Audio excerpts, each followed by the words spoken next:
Rhode Island head coach Jim Fleming joins us now, and even though the record was not what you want it to be, the Rams were in fourth quarter games many times last year, and a chance to win other games. Do you feel like your program is making the strides, and what is the key to turning those fourth quarter in games to final quarter victories? Great question. When you answer that one, you better take notes and everybody will use it. All kidding aside, it was a frustrating year. I thought that was a year 3 that I thought we could turn the corner and put a winning product on the field. At the end of the day, we played a bunch of young kids. We did, have a little bit of the injury bug on defense, but at the end of the day, we were, ahead, tied or down by 7 in the fourth quarter of 6 football games. We ended up, going through some ups and downs with some real tough times on Saturday afternoons, but came back in fine fashion at the end of the year. I thought our recovery from the James Madison fiasco, off week, and then come into Elon and be able to dominate a quality opponent on the road was very indicative of the character of the football team.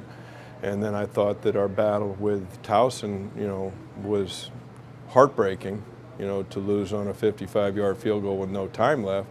But I do think that when you start educating as to how to make that transition to win those close games, it's very easy to see. Make one play on defense, you win the Towson game. They have an opportunity in offense in the Towson game to be able to seal the game on a first down run that it goes for 6 yards instead of 2. Now it's a different outcome. I thought there was a lot of growth for our group. It has still been a group that is, characterized by persistence as a common core value. And I'm really looking forward to seeing how this addition comes out. And I think it's time. It's time for us to turn that ship finally around the corner and start heading into the seas instead of sideways and with it and tossed around. And the kid at the helm there is your quarterback, of course, Jordan Vizano. He showed a lot of potential in his freshman year, and you have a number of your top receivers back. How does Jordan improve overall, or how has he improved, I should ask, overall during the offseason? And what might you expect from him and that core group that you have returning? Well, you talk about the quarterback position. We all know it's a critical component to winning football. I thought Jordan, when you looked at his season evolvement, went through some tough times, not all his fault, some tip passes. There was a high number of turnovers that really, kept us from winning football games. You look at a minus 16 turnover margin and being competitive in the fourth quarter, it's a weird mix because you really do have an opportunity, you think, if you manage a couple of those things differently, to come out on the winning side. Speaking about quarterback, Jordan, has got some tools. He grew well. He had good productive numbers towards it. It gave us a very good, secure feeling going forward. Established him and said, you're the starter going into spring. Had a decent spring.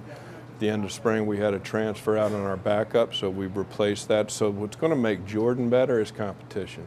And we've got, 2 kids coming in, that are transfer quarterbacks that are going to have an opportunity to be able to come in and compete with the addition of Vito Priori, who's the redshirt kid that's been waiting in the wings.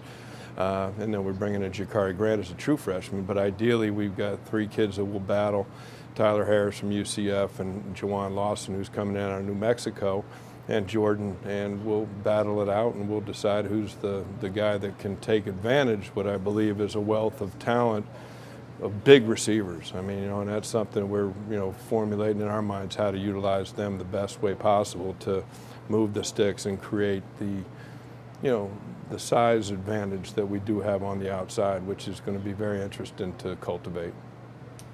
Harold Cooper is one of the most exciting players in the CAA as both a runner and a returner. Seems like there's a lot of guys like that around the league. And how is he able to impact the course of the game? Well, I think Harold can be has got the ability on our football team to be able to take it the distance. He's done that in the return game quite a bit.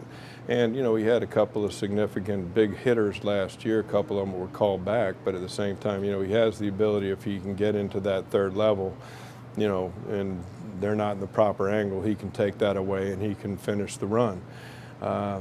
Really excited about trying to present him with the type of senior year that he has earned. You know, last year was an injury-riddled season for him.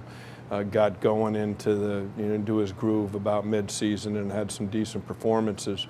But really looking forward to trying to send him out as a winner number one and a big season in terms of numbers, because I know he's been chasing that 1,000-yard mark, and I'd love to be able to see him do that and try to get him 500 and more catching it. You know, so he's a significant part, and he can change the game, and we'll utilize different ways to make that happen.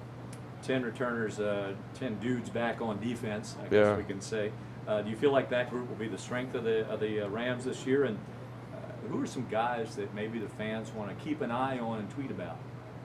That's a good question. You know, dudes, I love that term. You know, I think we've got 8 defensive linemen that I think we can rotate in all at different levels of experience and talent. But, you know, I think it can be a very stalwart group, you know, a tough group that we can rotate, keep fresh people in there. The 2 name recognitions that most people, you know, would identify would be Mike Azrike, who we brought today, who was a 3rd-team selection 2 years ago, had a tough year last year, and then Jose Duncan, who I believe was a 3rd-teamer last year. Those are the recognizable names, but there's a host of young guys that can really make an impact. Brandon Giannetti is a true sophomore defensive tackle that's really put on some girth, and I'm really interested in see what he can do. Monty Sinise, you know, Tez Wilson, you know, a guy that played linebacker for us, so we moved down to defensive end, where, you know, he got himself up to 230, 235. He's the kind of guy that you really like to see put some heat on the quarterback. So there's a talented group there. Linebacker, I think we've got a solid group of kids that will have some knockback, a couple of new players coming I'm excited about. And then we've got a wealth of experience in the secondary, which is always comforting, you know, because that's when the last stop before the bus stop is that over-the-top ball. And I think we've got 4 good corners, and we've got 5 safeties that I think we can get on the field and help us both defensively and on special teams.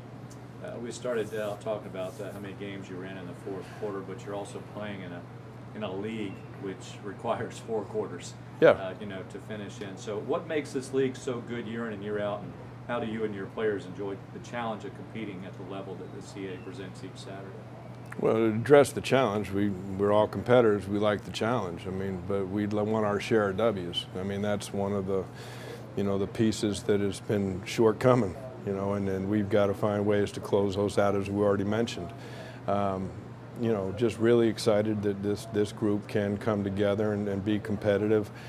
You know, the league, you know, when you start looking at it on a year in and year out basis, I mean, you better have it strapped up and ready to go well into the 4th quarter. And if you're able to make a couple of plays, it comes down to who's going to fracture, you know, or who's going to make a critical mistake at a critical time.